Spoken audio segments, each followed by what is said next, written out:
नमस्कार साथियों, स्वागत है आप सभी का हमारे YouTube चैनल श्री हंस वाहिनी इंस्टीट्यूट पर।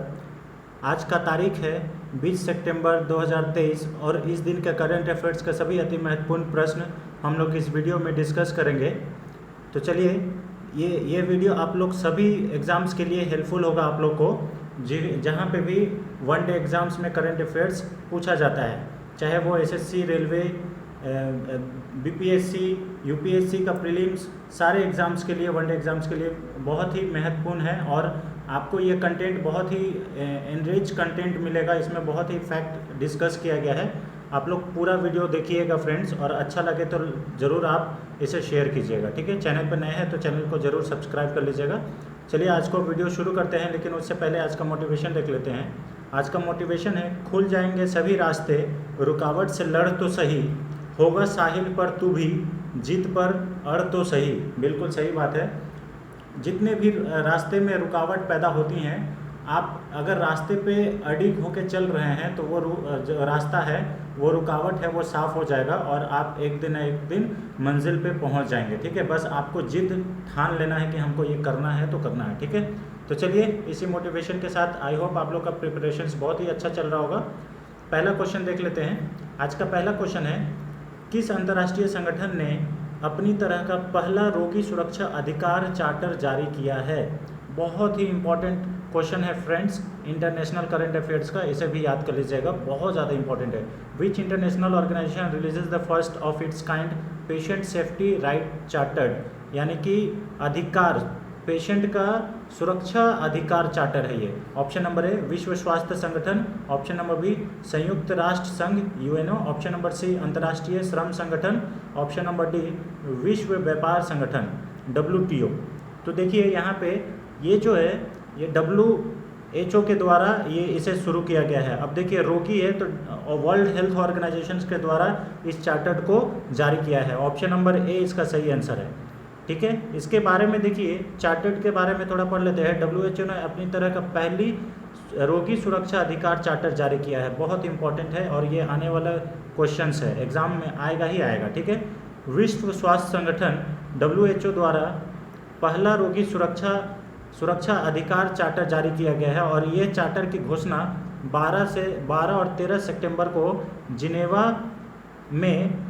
में WHO मुख्यालय में एक सम्मेलन में की गई थी। इसे याद कर लीजिएगा। इसका जो घोषणा है, जिनेवा में WHO का जो मुख्यालय है वहाँ पे इसकी घोषणा की गई थी 12 और 13 सितंबर को। ठीक है, WHO ने सम्मेलन में रोगी सुरक्षा के लिए 2 नए संसाधनों का अनावरण किया। इसे याद कर लीजिएगा। कितना संसाधन? तो 2 नए। ठीक है, यह स्वास्थ्य देखभाल की सुरक्षा के संदर्भ में सभी रोगियों के मूल अधिकारों का रेखांकित करेगा। यानी कि एक रोगी है, उसका क्या मूल अधिकार होगा, इसके बारे में यह चार्टर कहा गया है। ठीक है, और भी इसके बारे में बता रहा है कि यह चार्टर सरकारों और अन्य हितधारकों को यह सुनिश्चित करने में सहायता करेगा कि मरीजों की आवाज़ सुनी जाए। मरीज क्या चाहता है, इसकी आवाज़ सुनी जाए और सुरक्षित स्वास्थ्य देखभाल उनका अधिकार रहेगा। ठीक है, यानी कि अगर कोई मरीज है, हॉस्पिटल में भर्ती है, तो उसका देखभाल करना बहुत ही इम्पॉर्टेंट है।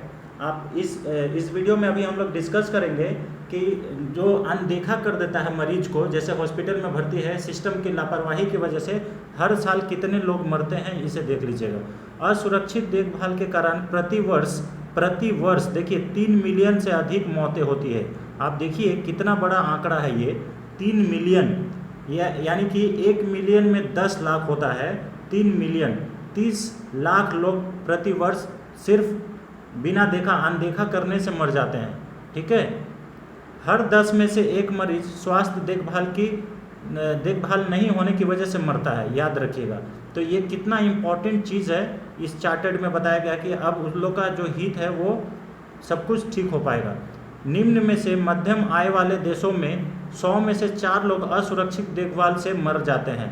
मतलब सब लापरवाही से मर रहे हैं। जो निम्न में से मध्य आय वाले देश है ना, उन लोग में से वैसे देश में देखभाल सही से नहीं होने के वजह से मरीज मर जाते हैं। और वो क्या है आंकड़ा? 100 में से 4, यानी कि 4% है। सिस्टम और संगठनात्मक कारक, तकनीकी कारक, मानवीय कारक और व्यवहार और रोगी संबंधी कारक रोगी को नुकसान पहुंचाने वाले मुख्य कारक है। ठीक है, एक तो हो गया सिस्टम का बहुत लापरवाही। ठीक है, संगठनात्मक क्या होता है कि संगठन के द्वारा ये सब सारा चीज़ सोचे समझे रणनीति के कारण राजनीति होता है। हाँ ठीक है, छोड़ दो। बहुत सारे आप लोग भारत में भी देखे होंगे कि बहुत सारे सरकारी अस्पताल में क्यों नहीं लोग जाते हैं, क्योंकि वहाँ पे लोग नर्स नहीं, डॉक्टर नहीं, अच्छा से देखभाल नहीं करते हैं। तो ये सब बहुत सारे रोग मतलब ये है, इनके वजह से बहुत सारे मरीज को नुकसान होता है और मरते भी। ठीक है, रोगी को नुकसान पहुंचाने वाली अधिकांश गलतियां सिस्टम का या फिर प्रक्रिया विफलताओं के कारण होती है। देखिए, प्रोसेस में भी गलती होने से रोगी का मौत होना सुनिश्चित है। ठीक है, और सिस्टम का फॉल्ट होना, आप लोग देखे होंगे, इसके ऊपर अक्षय कुमार का मूवी भी है कि मरे हुए पेशेंट को वो लोग एडमिट ले लेता है और नाटक खेलता है कि वो हम इसको बचा लेंगे और पैसा ऐंठ लेता है ना। तो ये सब सारा चीज़ ये कहीं ना कहीं हम लोग का ही नुकसान है। और ये इस चार्टर्ड के माध्यम से, ये बहुत ही अच्छा चार्टर्ड है, पेशेंट सेफ्टी राइट चार्टर्ड, जो कि इसके तहत क्या होगा कि हर पेशेंट का जो अधिकार है वो लागू हो सकेगा और उसको अधिकार मिल सकेगा। ठीक है, बहुत ही इंपॉर्टेंट है फ्रेंड्स। अब WHO की बात करें तो इसका हेडक्वार्टर कहाँ पे है? जिनेवा में है, इसे याद कर लीजिएगा। और अभी हम लोग इसके बारे में अभी जितने भी ऑर्गेनाइजेशन है उसके बारे में अभी हम लोग यहाँ पे पढ़ेंगे। जैसे देखिए, WHO का हेडक्वार्टर कहाँ है? जिनेवा स्विट्जरलैंड में है। और इसकी स्थापना कब हुई थी? 7 अप्रैल 1948 को। और 7 अप्रैल को ही विश्व स्वास्थ्य दिवस मनाया जाता है, इसे याद कर लीजिएगा। ठीक है, अभी इसके डायरेक्टर जनरल कौन है? तो टेड्रोस एधनोम है, इसे याद कर लीजिएगा। वहीं पे देखिए, यूनाइटेड नेशन कहाँ पे स्थित है? इसका हेडक्वार्टर न्यूयॉर्क USA में स्थित है। 24 अक्टूबर 1945 की स्थापना हुई थी। और एंटोनियो गुटेरेस जो है ये इसके महानिदेशक हैं UNO का। ठीक है, उसके बाद United Nation children's fund UNICEF का मुख्यालय कहाँ पे है? ये भी न्यूयॉर्क US में है। और इसकी स्थापना 11 दिसंबर 1946 को की गई थी। इसके जो हेड हैं वो क्या है? हेनरीटा F फोरे हैं। और ये सब बहुत इंपॉर्टेंट ऑर्गेनाइजेशंस है, international organisations and their headquarters हर एग्जाम में पूछे जाते हैं। आप लोग अगर एग्जाम में देख लीजिएगा। ठीक है, बहुत इंपॉर्टेंट है। वर्ल्ड इकोनॉमिक फोरम कोलोंजी स्विट्जरलैंड में है और इसकी स्थापना जनवरी 1971 में हुई थी। क्लॉज स्वाब ये इनके हेड है। इंटरनेशनल मॉनेटरी फंड IMF का जो हेडक्वार्टर है ये कहाँ पे है? वाशिंगटन DC में है। 27 दिसंबर 1945 का ये IMF का स्थापना हुआ था। और अभी इसके चीफ इकोनॉमिस्ट कौन है? तो गीता गोपीनाथ है, इसे याद कर लीजिएगा। ठीक है, वर्ल्ड बैंक के जो हेडक्वार्टर है ये भी वाशिंगटन DC में है, जो कि अमेरिका में है। और इसकी स्थापना जुलाई 1944 में हुआ था। इसके वर्ल्ड बैंक के प्रेसिडेंट अभी डेविड मालपास है, इसे याद कर लीजिएगा। ठीक है, World Trade Organisation Geneva Switzerland में 1 जनवरी 1995 का स्थापना हुआ था। और रोबर्टो एजबेडो जो हैं ये अभी वर्ल्ड ट्रेड ऑर्गेनाइजेशंस के हेड हैं, इसे भी याद कर लीजिएगा। ठीक है, अजय बग्गा जी को वर्ल्ड बैंक में अभी नियुक्ति किया गया है, इसे भी याद कर लीजिएगा। ये रिसेंट न्यूज़ है। ठीक है, और अगर ये हमारा प्रेजेंटेशन अगर अच्छा लगता है, आपको लगता है कि नहीं सच में इसमें बहुत सारा कंटेंट है, तो आप वीडियो को ज़्यादा से ज़्यादा शेयर करें फ्रेंड्स। ठीक है, देखिए, United Nations education scientific and cultural organisation UNESCO कि यूनेस्को का जो मुख्यालय है वो कहाँ पे है? पेरिस फ्रांस में है। इसकी स्थापना 16 नवंबर 1945 को की गई थी। और इसके जो हेड हैं वो ऑन्ड्रियो एजोलो हैं, इसे भी याद कर लीजिएगा। सार्क देश का मुख्यालय कहाँ पे है? काठमांडू नेपाल में। सार्क का फुल फॉर्म क्या है? South Asian association for regional corporation. ठीक है, और इसका जो स्थापना है ये ढाका में हुआ था 1985 में। 8 दिसंबर 1985 में हुआ था, जो कि बांग्लादेश में है। और इसके अभी सेक्रेटरी जनरल कौन है? इसाला विराकुन, इसे याद कर लीजिएगा। ठीक है, association of south east Asian nation, ये आसियान का जो हेडक्वार्टर है ये कहाँ पे है? जकार्ता में है। और इसकी स्थापना 8 अगस्त 1967 को किया गया था। और इसके जो हेड हैं वो लिम जोक होन मून है, इसे याद कर लीजिएगा। ठीक है, organisation for economic corporation and development OECD।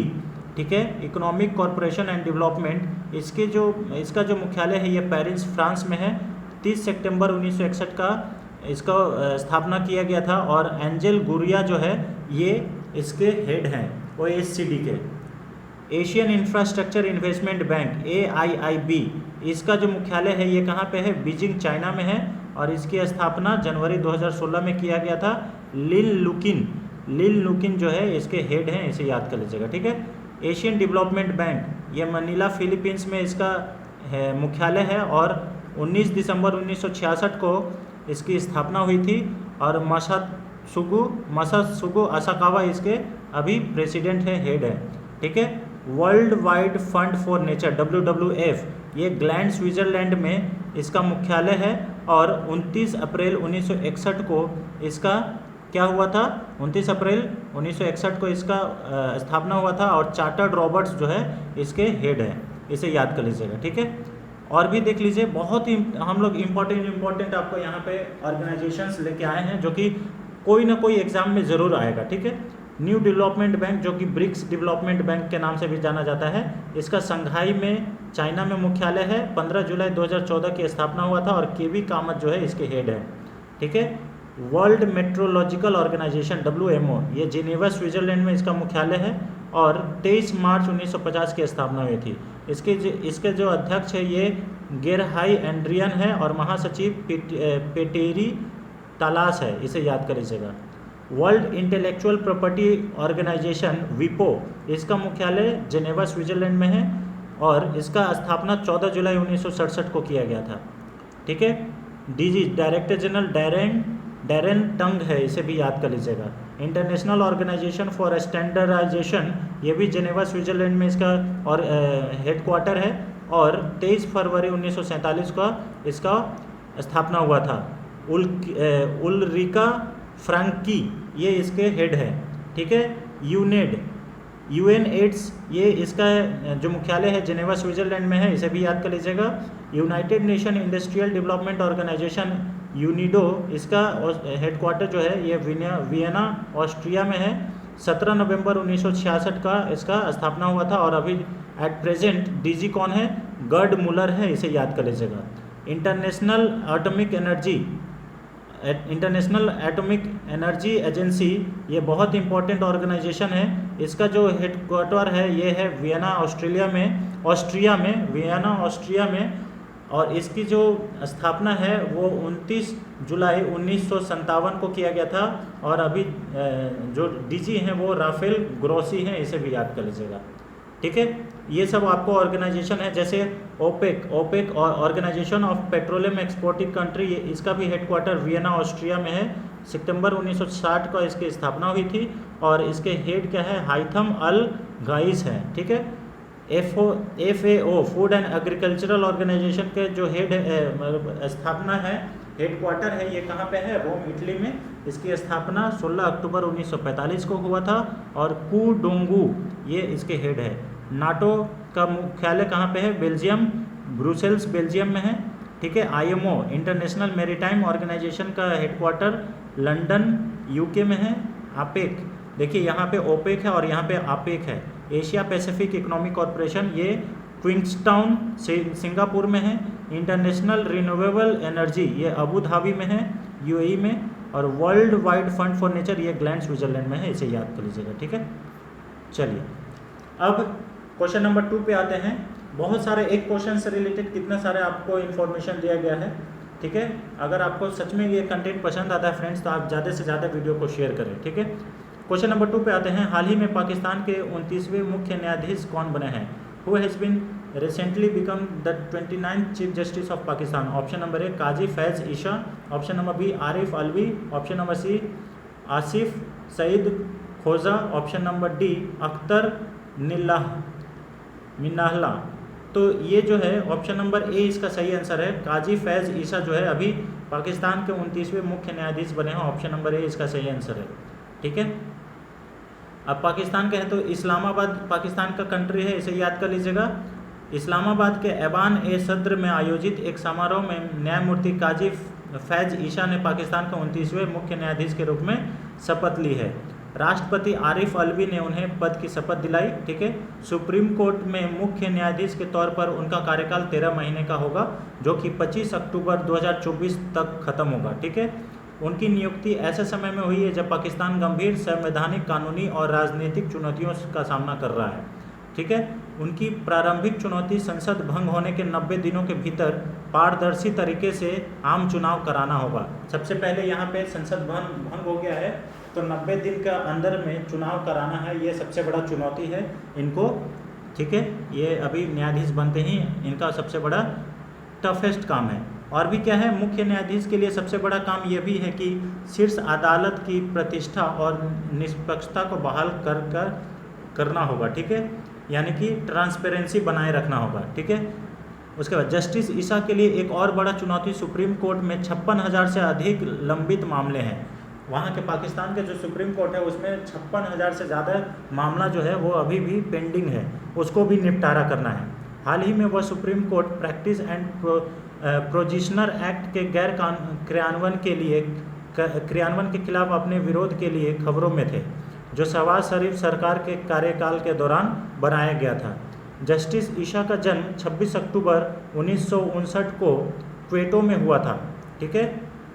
उन्होंने 1985 में बलूचिस्तान उच्च न्यायालय में एक वकील के रूप में अपना कानूनी कैरियर शुरू किया था। बाद में 1998 में सुप्रीम कोर्ट के वकील बन गए थे।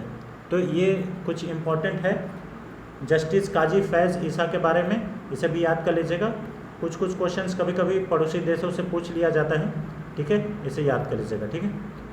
क्वेश्चन नंबर 3 पे आते हैं। क्वेश्चन नंबर 3 कहता है किस राज्य सरकार ने सरपंच संवाद ऐप लॉन्च किया है। बहुत ही इम्पोर्टेंट है, इसमें हम लोग बताएंगे कि कैसे ये ऐप के द्वारा देश भर के जितने भी सरपंच हैं वो आपस में जुड़ पाएंगे और कनेक्शन बना पाएंगे। Option number A Bihar, option number C Assam, option number C Tripura, option number B Assam, option number C Tripura, option number D Meghalaya. तो देखिए ये जो है ये किसके द्वारा किया गया है, तो ये किया गया है आपके अभी असम सरकार के द्वारा। तो इसका जो आंसर सही है वो कौन सा है, सॉरी, इसका जो आंसर है वो असम है। ऑप्शन नंबर बी इसका सही आंसर है। सरपंच संवाद ऐप ये असम सरकार के द्वारा लॉन्च किया गया है, इसे याद कर लीजिएगा। असम के राज्यपाल गुलाब चंद कटारिया ने सरपंच संवाद ऐप लॉन्च किया है। यह क्वालिटी काउंसिल ऑफ इंडिया का एक मोबाइल एप्लीकेशन है, इसे भी याद कर लीजिएगा, ठीक है। अब क्वालिटी काउंसिल ऑफ इंडिया क्या है वो हम लोग आगे में डिस्कस करेंगे। राज्यपाल ने कहा कि सरपंच संवाद जो संवाद ऐप है ये पहल भारत के विकास को आगे बढ़ाने में मदद करेगी और 2024 तक भारत को एक विकसित राष्ट्र बनाने में प्रधानमंत्री नरेंद्र मोदी के सपने को प्राप्त करने में सहायता करेगी, ठीक है। सरपंच संवाद पहल का मुख्य उद्देश्य है पूरे भारत में लगभग 2.5 लाख सरपंचों को जोड़ना है, ठीक है। 2.5 लाख सरपंच है पूरे भारत में, उसको एक साथ जोड़ना है। यह नेटवर्किंग, ज्ञान प्रसार और सहयोग के लिए एक समग्र मंच के रूप में कार्य करेगा, इसे भी याद कर लीजिएगा। तो बहुत इंपॉर्टेंट है और ये क्वेश्चन आने का प्रबल संभावना है। इस पहल के तहत सरपंच अपने गाँवों में विकासात्मक गतिविधियों पर प्रकाश डाल सकते हैं, यानी कि आप इस ऐप के माध्यम से आप अपने विकास में क्या क्या, अपने गांव में क्या क्या विकास किए हैं उसको इसमें बता सकते हैं और भी गतिविधि के बारे में इससे डिस्कस कर सकते हैं। सर्वोत्तम प्रथाओं के बारे में जान सकते हैं और देश भर में कनेक्शन को बढ़ावा दे सकते हैं, ठीक है। अब आइए कि ये जो है भारतीय गुणवत्ता परिषद, ठीक है, इंडियन, यहाँ पे ये क्या है, इसकी स्थापना कब हुई थी, इसे याद कर लीजिएगा। देखिए यहाँ पे क्या है इसका नाम, इसका नाम है इंडियन क्वालिटी काउंसिल। अब इसकी जो स्थापना है, इसकी स्थापना कब हुई थी, तो इसकी स्थापना 1997 में तृतीय पक्ष राष्ट्रीय मानवता प्रणाली की स्थापना और संचालित और विभिन्न क्षेत्रों में गुणवत्ता में सुधार के लिए एक शीर्ष निकाय के रूप में किया गया था। तो 1997 में इसकी स्थापना हुई थी, ठीक है, इसे याद कर लीजिएगा। यह गुणवत्ता से संबंधित सभी मामलों पर सरकार और अन्य हितधारकों को सलाह भी देता है, ठीक है, कि क्वालिटी इंप्रूवमेंट के लिए ये कार्य करता है, इसे याद कर लीजिएगा, भारतीय गुणवत्ता परिषद, ठीक है। इसलिए इसने घटक बोर्ड को स्थापित किए हैं जो संबंधित क्षेत्रों में मान्यता प्रदान करते हैं, ठीक है। तो ये इंडियन क्वालिटी काउंसिल का ये मुख्य काम है और ये सलाह भी देता है कि कैसे क्या क्या करना है इम्प्रूव करने के लिए। 1997 में इसका गठन किया गया था। क्वेश्चन नंबर 4 पे आते हैं। हाल ही में यूनेस्को ने किस स्थान को अपनी विश्व धरोहर सूची में शामिल किया है। Recently which place is included by UNESCO in its world heritage site. बहुत इंपॉर्टेंट क्वेश्चन है फ्रेंड्स, है ना, ये एग्जाम पॉइंट ऑफ व्यू से बहुत ही इंपॉर्टेंट है, ठीक है। Option number A Shanti Niketan, option number B Chilika lake, option number C Bishnupur में मंदिर, option number D Shri Harmandir Sahib. तो अभी देखिए रिसेंटली यूनेस्को के द्वारा ये शांति निकेतन को ऐड किया गया है, इसे याद कर लीजिएगा। और इसी के साथ टोटल जो साइट है भारत में वो 41 हो जाएगा, इसे भी याद कर लीजिएगा, ठीक है। बहुत ही इम्पॉर्टेंट है 41 शांति निकेतन जो कि वेस्ट बंगाल में है, इसे याद कर लीजिएगा। और टोटल जो यूनेस्को साइट है भारत में वो 41 हो गया, इसे याद कर लीजिएगा, बहुत इंपॉर्टेंट है। विश्व धरोहर समिति 45वें सत्र के दौरान शांति निकेतन को सूची में शामिल करने का निर्णय लिया गया है। विश्व धरोहर समिति का 45वां जो सत्र है ये सऊदी अरब में चल रहा है और यहीं पे शांति निकेतन को ऐड करने का बात हुआ है, ठीक है। शांति निकेतन की स्थापना 1901 में नोबेल पुरस्कार विजेता रविंद्रनाथ टैगोर के पिता महर्षि देवेंद्रनाथ टैगोर ने किया था, इसे याद कर लीजिएगा, ठीक है। रविंद्रनाथ टैगोर ने नहीं किया है, उनके पिताजी ने शांति निकेतन जो है बोलपुर शांति निकेतन वेस्ट बंगाल में है, ठीक है। उनका स्थापना हुआ था शांति निकेतन 1901 में, ठीक है। शांति निकेतन पश्चिम बंगाल के बीरभूम जिले में है, इसे भी याद कर लीजिएगा। केंद्र ने पहली बार 2010 में शांति निकेतन के लिए विश्व विरासत टैग प्राप्त करने का प्रयास किया था।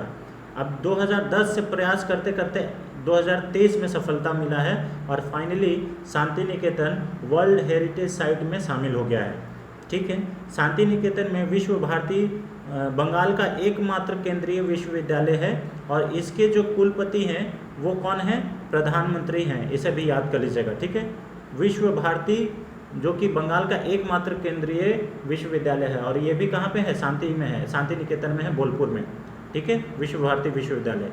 चलिए उसके बाद यहाँ पे देखिए और भी इससे रिलेटेड कुछ इंपॉर्टेंट फैक्ट है, जैसे ICOMOS ने कुछ महीने पहले शांति निकेतन को यूनेस्को की विश्व धरोहर सूची में शामिल करने की सिफारिश की थी, ठीक है। ये संस्था के द्वारा भी इसको बोला गया था कि आप शांति निकेतन को शामिल कीजिए, ठीक है। स्मारकों और स्थलों पर अंतर्राष्ट्रीय परिषद ये है ICOMOS जो है, ये क्या है? स्मारकों और स्थलों पर अंतर्राष्ट्रीय परिषद है, एक फ्रांस स्थित अंतर्राष्ट्रीय गैर सरकारी संगठन है। ये जो ICOMOS जो है ये क्या है? ये फ्रांस में स्थित है, अंतर्राष्ट्रीय गैर सरकारी, ठीक है, संगठन है। शांति निकेतन भारत में 41वां यूनेस्को विश्व धरोहर स्थल बन गया है, इसे याद कर लीजिएगा। सुंदरवन राष्ट्रीय उद्यान और दार्जिलिंग माउंटेन रेलवे के बाद पश्चिम बंगाल का ये तीसरा यूनेस्को विश्व धरोहर स्थल बन गया है, इसे याद कर लीजिएगा। तो अगर वेस्ट बंगाल का पहला पूछ लिया जाए तो वो है सुंदरवन राष्ट्रीय उद्यान, फिर दार्जिलिंग माउंटेन रेलवे, जो दार्जिलिंग का माउंटेन रेलवे है वो, और अभी ये तीसरा बन गया है कौन सा? शांति निकेतन, ठीक है। पिछले साल पश्चिम बंगाल की दुर्गा पूजा को यूनेस्को के तहत मानवता की अमूर्त सांस्कृतिक विरासत में शामिल किया गया था, इसे याद कर लीजिएगा, ठीक है। यानी कि 2022 में यूनेस्को के world heritage intangible world heritage site में इसे शामिल किया गया था दुर्गा पूजा को, ठीक है, बहुत इंपॉर्टेंट है। 1921 में शांति निकेतन में एक विश्वविद्यालय विश्व भारती स्थापित किया गया था। तो विश्व भारती जो विश्वविद्यालय है इसकी स्थापना कब हुई थी? 1921 में, और शांति निकेतन की स्थापना कब हुई थी? 1901 में, इसे भी याद कर लीजिएगा। इससे अब यहाँ पे जो मीटिंग चल रहा है 45वां, उसमें और भी कुछ बात हुआ है। जैसे ये मीटिंग कब हुआ? 17 सितंबर 2023 को, और ये इस सूची में और भी है, जैसे फिलिस्तीन में प्राचीन जेरिको है, इसे याद कर लीजिएगा, इसको भी शामिल किया गया है। ताजिकिस्तान, तुर्कमेनिस्तान, उज्बेकिस्तान में जराफसान, और यहाँ पे क्या है?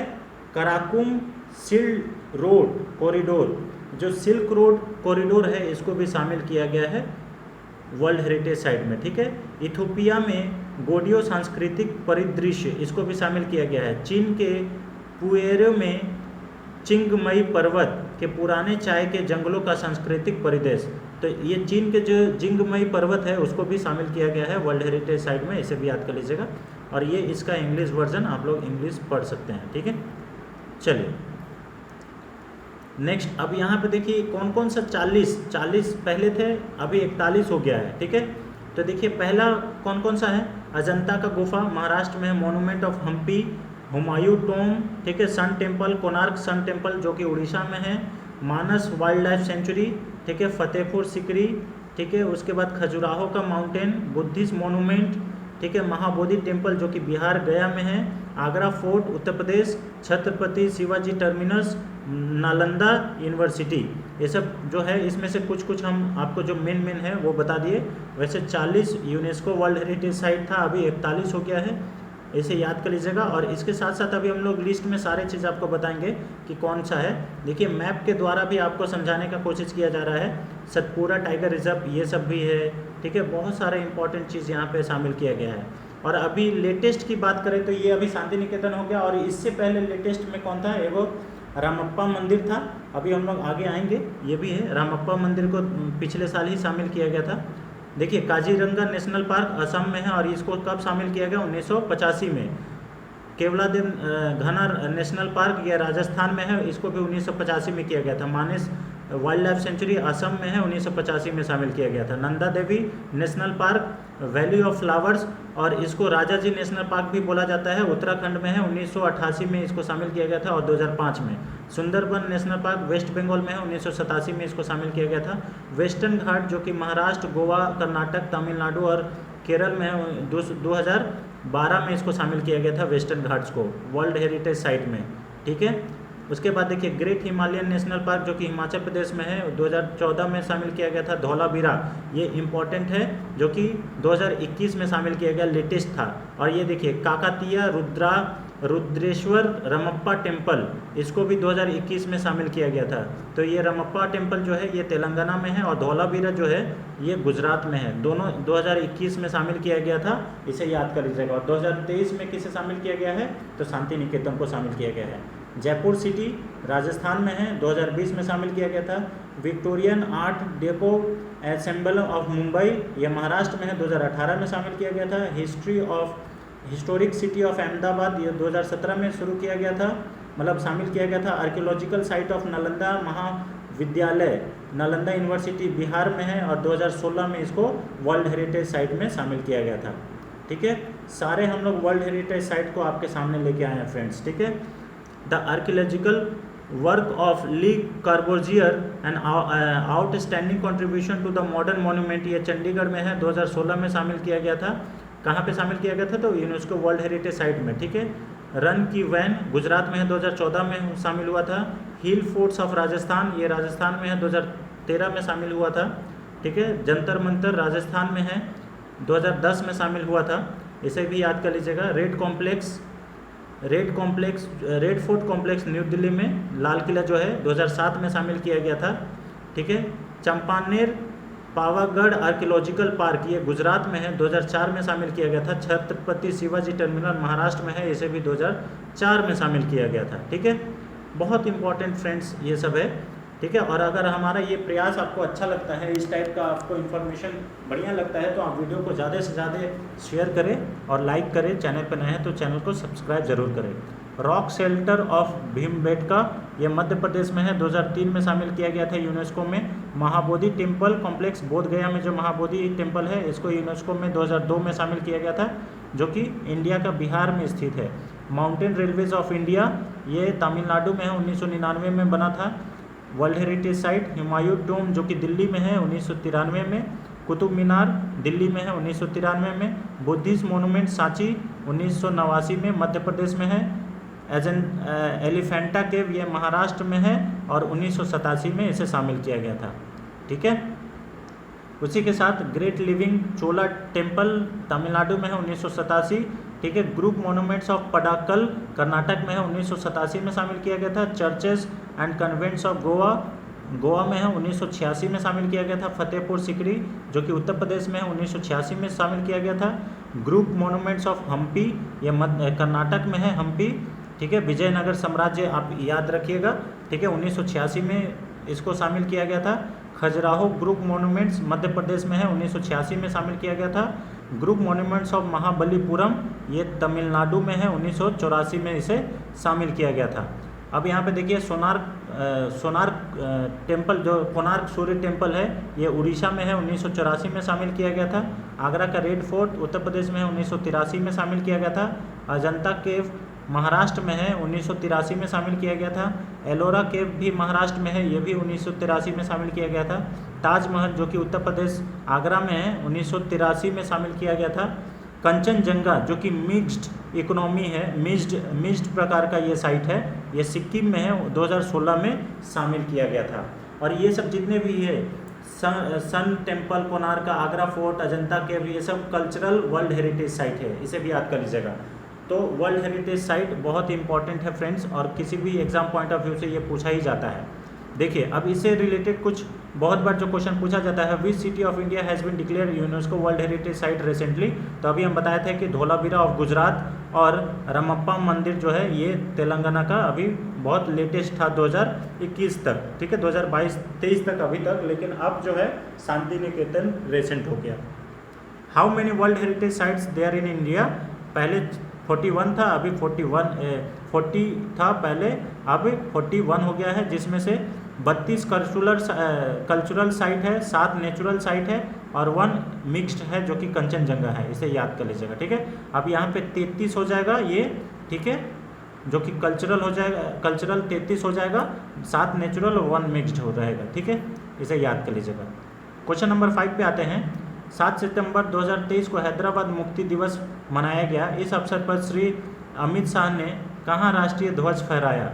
तो 17 सितंबर 2023 को हैदराबाद मुक्ति दिवस मनाया जाता है, और इस अवसर पर जो अमित शाह हैं वो राष्ट्रीय ध्वज फहराए हैं। तो कहाँ पे फहराए हैं? Option number A Delhi, option number B Secunderabad, option number C Agra, option number D में से कोई नहीं। तो ये जो है नेशनल फ्लैग होस्टिंग जो है ये अमित शाह के द्वारा सिकंदराबाद में किया गया है, इसे याद कर लीजिएगा हैदराबाद मुक्ति दिवस के उपलक्ष्य में, ठीक है, 17 सितंबर 2023 को। देखिए इस मौके पर उन्होंने तेलंगाना की जनता को संबोधित भी किया है। उन्होंने कहा कि नरेंद्र मोदी सरकार ने हर साल आधिकारिक तौर पर मुक्ति दिवस मनाने का फैसला लिया है, ठीक है। उन्होंने सिकंदराबाद में वीरुला स्मारकम में शहीदों को श्रद्धांजलि भी दिए हैं। इस अवसर पर कर्नाटक, महाराष्ट्र और तेलंगाना के सांस्कृतिक समूहों ने लोगों का मन मोह लिया। 17 सितंबर 1948 को हैदराबाद राज्य को निज़ाम के शासन से आज़ादी मिली थी, इसे याद कर लीजिएगा। तो इसी दिन जो है निज़ाम से हैदराबाद को आज़ाद किया गया था, और वो कौन सा ऑपरेशन था? ऑपरेशन पोलो। नीचे में देखिए लिखा हुआ है, ऑपरेशन पोलो के तहत भारत के पहले गृह मंत्री जो कि सरदार वल्लभ भाई पटेल थे, कार्यवाही करने के बाद हैदराबाद को मुक्ति दिला पाए थे, इसे याद कर लीजिएगा। और वो कौन सा ऑपरेशन था? ऑपरेशन पोलो, इसे याद कर लीजिएगा। जब भी हैदराबाद का बात आएगा ऑपरेशन पोलो हमेशा याद रहना चाहिए, ठीक है।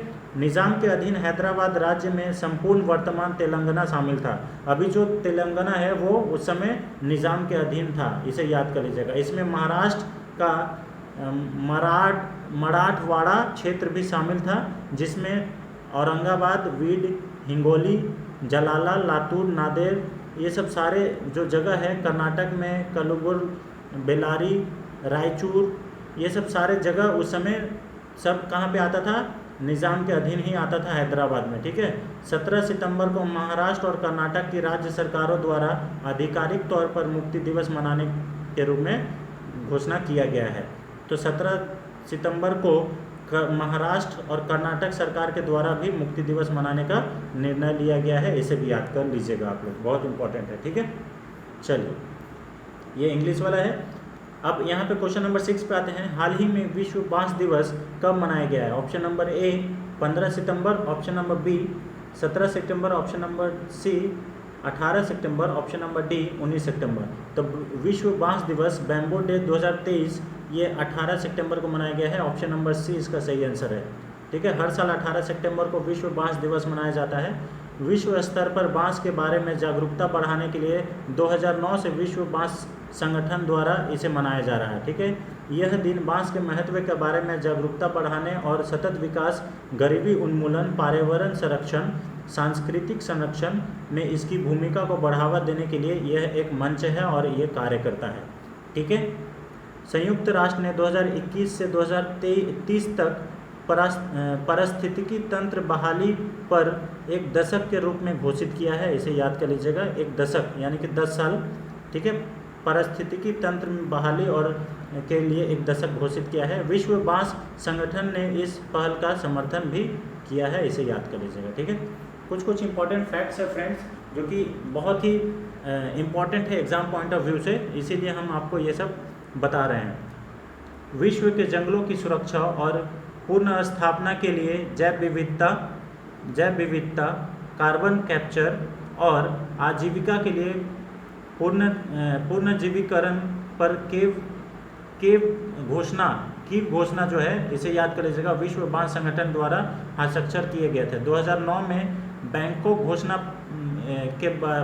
घोषणा डिक्लेरेशन बोला जाता है। बैंकॉक डिक्लेरेशन 2009 में आयोजित 8वीं विश्व बांस कांग्रेस में 18 सितंबर को विश्व बांस दिवस मनाने की घोषणा किया गया था। ये जो बैम्बो डे है, ये बैंकॉक डिक्लेरेशन में निर्णय लिया गया था, इसे याद कर लीजिएगा। ठीक है, यहाँ पे देखिए क्या लिखा हुआ है इंग्लिश में, इकोसिस्टम रिस्टोरेशन, क्या है यहाँ पे, डिकेड ऑफ इकोसिस्टम रिस्टोरेशन। ठीक है, ये 2021 से 2030 तक है, यूनाइटेड नेशंस के द्वारा इसे किया गया है, इसे याद कर लीजिएगा। ठीक है, यहाँ पे देखिए क्या लिखा हुआ, keep declaration on reforestation for biodiversity, carbon capture और लाइवलीहुड। ठीक है, और 8 वर्ल्ड बैम्बू कांग्रेस जो है ये बैंकॉक में हुआ था 2009 में, और यहीं पे डिक्लेयर हुआ था कि 18 सितंबर को वर्ल्ड बैम्बू डे मनाया जाता है।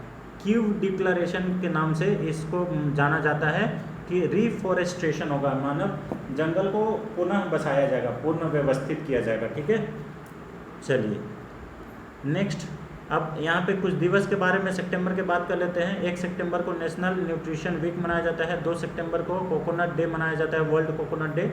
ठीक है, 3 सितंबर को स्काई क्रैपर डे मनाया जाता है। 5 सितंबर को इंटरनेशनल डे ऑफ चैरिटी मनाया जाता है। 5 सितंबर को ही टीचर्स डे मनाया जाता है भारत में, शिक्षक दिवस। 7 सितंबर को ब्राज़ीलियन इंडिपेंडेंस डे मनाया जाता है। 8 सितंबर को इंटरनेशनल लिटरेसी डे मनाया जाता है, इसे याद कर लीजिएगा। 8 सितंबर को ही वर्ल्ड फिजिकल थेरेपी डे भी मनाया जाता है। 10 सितंबर को वर्ल्ड सुसाइड प्रिवेंशन डे मनाया जाता है। 11 सितंबर को नेशनल फॉरेस्ट मटायर्स डे मनाया जाता है। 14 सितंबर को वर्ल्ड फर्स्ट एड डे मनाया जाता है। 14 सितंबर को ही भारत में हिंदी दिवस मनाया जाता है। 15 सितंबर को इंजीनियर्स डे मनाया जाता है भारत में। 15 सितंबर को ही इंटरनेशनल डे ऑफ डेमोक्रेसी यानी कि लोकतंत्र दिवस भी मनाया जाता है। ठीक है, विश्व लोकतंत्र दिवस। 16 सितंबर को मलेशिया डे मनाया जाता है। 16 सितंबर को ही ओजोन दिवस भी मनाया जाता है। और 17 सितंबर को वर्ल्ड पेशेंट सेफ्टी डे मनाया जाता है। इसके बारे में हम लोग पिछले क्लास का वीडियो में जरूर डिस्कस किए थे। और 18 सितंबर को वर्ल्ड बैम्बू डे मनाया जाता है। ठीक है, क्वेश्चन नंबर 7 पे आते हैं। हाल ही में स्किल ऑन व्हील्स पहल किसने शुरू किया है? बहुत इंपॉर्टेंट क्वेश्चन है फ्रेंड्स, स्किल ऑन व्हील्स। ठीक है, तो स्किल ऑन व्हील्स किसके द्वारा शुरू किया गया है? Option number A Om Birla और Dharmendra Pradhan. Option number B Nitin Gadkari और Ramesh Bais. Option number C Rajnath Singh और Amit Shah. Option number D इनमें से कोई नहीं। तो स्किल ऑन व्हील्स जो है ये ओम बिरला और धर्मेंद्र प्रधान जी के द्वारा शुरू किया गया है। ओम बिरला और धर्मेंद्र प्रधान। ओम बिरला कौन है? अभी लोकसभा स्पीकर हैं, इसे भी याद कर लीजिएगा, बहुत ज़्यादा इंपॉर्टेंट है। ऑप्शन नंबर ए इसका सही आंसर है, स्किल्स ऑन व्हील्स। अब यहाँ पे देखिए केंद्रीय कौशल विकास और उद्यमिता मंत्री, यहाँ पे देखिए कौशल विकास और उद्यमिता मंत्री कौन है? तो धर्मेंद्र प्रधान जी हैं। और लोकसभा अध्यक्ष ओम बिरला ने दिल्ली में स्किल ऑन व्हील्स पहल शुरू किया है। ठीक है, इस पहल के तहत क्या होगा? अगले 5 वर्षों में 60,000 युवाओं को सशक्त बनाया जाएगा। 60,000 युवाओं को इसमें सशक्त बनाया जाएगा इस पहल के माध्यम से। ठीक है, ये पहल सरकार के कौशल विकास मिशन, जो कि कौशल विकास मिशन KYP भी चल रहा है, DDU-GKY भी चल रहा है। इस प्रकार का जो मिशन है युवाओं के लिए उपलब्ध अवसरों और सहायता प्रणाली के बारे में जागरूकता पैदा करने के लिए शुरू की गई है। ठीक है, यह युवा आबादी को प्रासंगिक कौशल प्रशिक्षण प्रदान करके ग्रामीण परिवारों की आजीविका में सुधार करेगा। ठीक है, अब मान लीजिए जहाँ पे ऐसे लड़के जो कुछ नहीं जानते हैं उनको कुछ स्किल सिखाया जाएगा और उसके माध्यम से वो अपने जो आजीविका है उसको बेहतर कर पाएंगे। स्किल ऑन व्हील्स NSDC की मदद से डिजिटल साक्षरता और डिजिटल कौशल को बढ़ावा देने के लिए एक अनूठा प्रयोग है, इसे भी याद कर लीजिएगा। तो स्किल ऑन व्हील्स में मदद कौन कर रहा है? NSDC, national skill development council, इसे याद कर लीजिएगा। डिजिटल साक्षरता, डिजिटल साक्षरता क्या है, जिसमें कंप्यूटर का नॉलेज होना चाहिए, कंप्यूटर बहुत ज़्यादा इंपॉर्टेंट है, डिजिटल कौशल्स को बढ़ावा देना इसका मुख्य उद्देश्य है। इसलिए स्किल्स ऑन व्हील्स ये स्कीम आने वाले सभी एग्जाम्स के लिए बहुत महत्वपूर्ण हो जाएगा, ठीक है, ये क्वेश्चंस।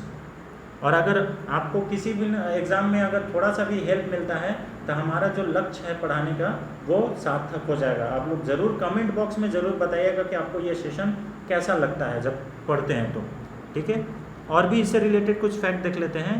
सहयोग के तहत स्ट्रेटोफीडिक उपकरणों के साथ एक अनुकूल बस स्किल ऑन व्हील्स के माध्यम से कौशल भारत मिशन को बढ़ावा देगी। कौशल भारत जो मिशन है उसको यहाँ पे किया जाएगा, और एक बस में ये सब स्किल ऑन व्हील्स है, जो कि यह बस प्रयोगशाला शुरुआत में राजस्थान के गांव में जाएगी, बाद में ये देश भर के अन्य हिस्सों में। यानी कि देखिए पहले क्या था कि सेंटर में सबको बुला बुला के सिखाया जा रहा था, अब ये बस में ही सारा चीज़ आपको उपलब्ध कराया जा रहा है। यानी कि आप तक ये जो शिक्षण संस्थान है एक बस के माध्यम से आप तक पहुँचेगा, ठीक है। इससे युवाओं के संवैधानिक और व्यवहारिक ज्ञान में सुधार होगा और उन्हें बेहतर आजीविका हासिल करने में मदद मिलेगा, इसे याद कर लीजिएगा। तो बहुत इंपॉर्टेंट चीज़ है ये फ्रेंड्स, आने वाले समय के लिए बहुत इंपॉर्टेंट है, पूछा जाएगा। देखिए ये है स्किल्स ऑन व्हील्स की टू सक्सेस, इसे भी याद कर लीजिएगा। और ये ओम बिरला और धर्मेंद्र प्रधान जी हैं, इसे भी याद कर लीजिएगा, ठीक है, बहुत इंपॉर्टेंट है। अब यहाँ पे देखिए union minister of skill development and entrepreneurship, skill development के मिनिस्टर कौन है, तो धर्मेंद्र प्रधान है। और लोकसभा स्पीकर कौन है, तो अभी ओम बिरला जी हैं, इसे याद कर लीजिएगा। और आपको मालूम होगा कि कल जो है ये नए संसद भवन का उद्घाटन भी हुआ है, नए सत्र में, मतलब नए संसद में सत्र का आयोजन किया गया था, इसे याद कर लीजिएगा। ये जो इसमें हेल्प कौन कर रहा है, तो NSDC हेल्प कर रहा है, इसे याद करिएगा। क्वेश्चन नंबर 8 पे आते हैं।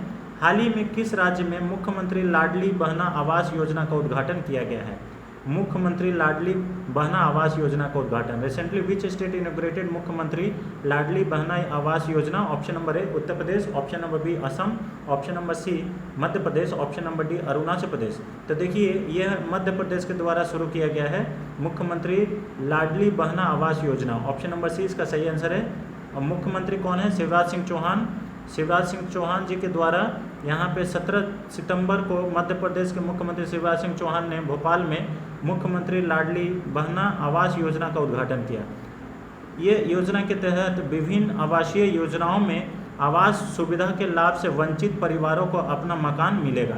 यानी कि ऐसे लोगों को इस योजना के तहत मकान दिया जाएगा जो किसी भी प्रकार का योजना का लाभ नहीं उठा पाए, चाहे वो केंद्र सरकार का हो या फिर राज्य सरकार का हो। अगर उनको आवास योजना का सुविधा लाभ नहीं मिला है तो उनको यह योजना का लाभ मिलेगा। योजना के तहत ऐसे परिवारों को लाभ मिलेगा जिनका आवेदन भारत सरकार के आवास प्लस ऐप पोर्टल और MIS पोर्टल पर प्रधानमंत्री आवास योजना ग्रामीण के तहत स्वचालित रूप से खारिज कर दिया गया था। यानी कि जो प्रधानमंत्री आवास योजना ग्रामीण है उसमें अगर किसी का फॉर्म रिजेक्ट हो गया है तो उसको भी इसके तहत आवास दिया जाएगा। इसका लाभ उन परिवारों को भी मिलेगा जो सामाजिक, आर्थिक एवं जातीय जनगणना 2011 में एवं आवास प्लस की सूची में शामिल नहीं है, ठीक है। 2011 के जातीय जनगणना में शामिल नहीं है, आर्थिक और सामाजिक रूप से बहुत गरीब है, पिछड़ा वर्ग के लोग हैं, उनको भी इसमें इस योजना के तहत आवास प्रदान किया जाएगा। और जिन्हें केंद्र या राज्य की किसी भी आवास योजना का लाभ नहीं मिला है, अभी हम जैसे बताएं कि किसी भी प्रकार का केंद्र सरकार का आवास योजना का भी लाभ नहीं मिला है और राज्य सरकार का भी आवास योजना का लाभ नहीं मिला है, ऐसे लोगों को इस योजना के तहत घर बना के मध्य प्रदेश सरकार देगी, ठीक है। यह योजना उन परिवारों को भी कवर करेगी जिनके पास पक्की छत वाले घर नहीं हैं, ठीक है, या जिन परिवारों का कोई भी सदस्य सरकारी सेवा में नहीं है और जिनका मासिक आय 12,000 रुपये से या उससे कम होनी चाहिए, इसे भी याद कर लीजिएगा, ठीक है। महीना का इनकम 12,000 से कम होना चाहिए और उनके घर में कोई भी पक्का मकान नहीं होना चाहिए, पक्के मकान का घर नहीं होना चाहिए और कोई भी सरकारी नौकरी में नहीं होना चाहिए, तब जाके ये आवास योजना का लाभ उठा सकेंगे, ठीक है।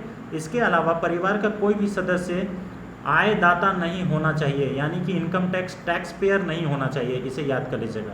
और उसके पास 2.25 एकड़ या उससे कम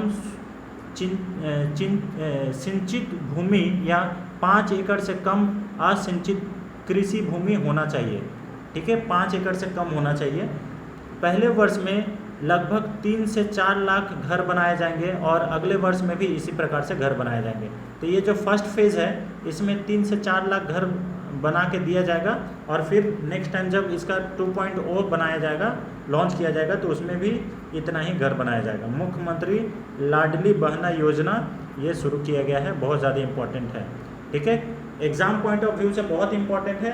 अब ये कितना किसको लाभ मिलेगा ये तो सरकार ही तय करे, और इतने सारे कंडीशन हैं तो बहुत ही मतलब जो सच में गरीब हैं उन लोगों को ये फ़ायदा मिलेगा इस योजना का। ठीक है, चलिए, आई होप आपको वीडियो अच्छा लग रहा होगा। और देखिए, वीडियो लंबा होने का कारण ये है फ्रेंड्स कि हम बहुत ज़्यादा कंटेंट को बनाते हैं, रिच बनाते हैं कि हाँ बहुत एक ही वीडियो में वन स्टॉप सॉल्यूशन हमको इस चैनल को बनाना है आप लोग के लिए। तो इसको हम लोग बहुत ज़्यादा और भी रिसर्च करके धीरे धीरे इम्प्रूव करते जा रहे हैं। ठीक है, क्वेश्चन नंबर 9 पे आते हैं। ब्राज़ील के रियो डी जेनेरियो में ISSF विश्व कप शूटिंग में महिलाओं की 10 मीटर एयर राइफल स्पर्धा में स्वर्ण पदक किसने जीता? तो गोल्ड मेडल किसने जीता है? ISSF विश्व चैंपियनशिप जो शूटिंग का हो रहा था महिलाओं के 10 मीटर एयर पिस्टल में, ये कौन जीता है? Option number A Elavenil Valarivan, option number B Sumit Antil, option number C Manu Bhaker, option number D में से कोई नहीं। तो देखिए, ये ऑप्शन नंबर ए जो है वेलारिवन जो है ये अभी गोल्ड मेडल जीते हैं। कहाँ पे? ब्राज़ील के रियो डी जेनेरियो में, जो कि ISSF विश्व कप शूटिंग चैंपियनशिप हो रहा था, उसमें महिलाओं के 10 मीटर एयर पिस्टल में ये जीती हैं। इसे याद कर लीजिएगा, ऑप्शन नंबर ए इसका सही आंसर है। ठीक है, अब ये जो है ये महिला हैं और ये 225.2 स्कोर करके फ्रांस की ओशियानो मुलर को हराया है। किसको हराकर ये गोल्ड मेडल जीती हैं? तो ओशियानो मुलर, जो कि फ्रांस की रहने वाली है। कुल 8 निशानेबाजों ने फाइनल के लिए क्वालिफाई किया था। यह वेलारिवन का दूसरा व्यक्तिगत विश्व कप पदक है। 2019 में भी इन्होंने 10 मीटर की एयर पिस्टल में स्वर्ण पदक जीता था, इसे भी याद कर लीजिएगा।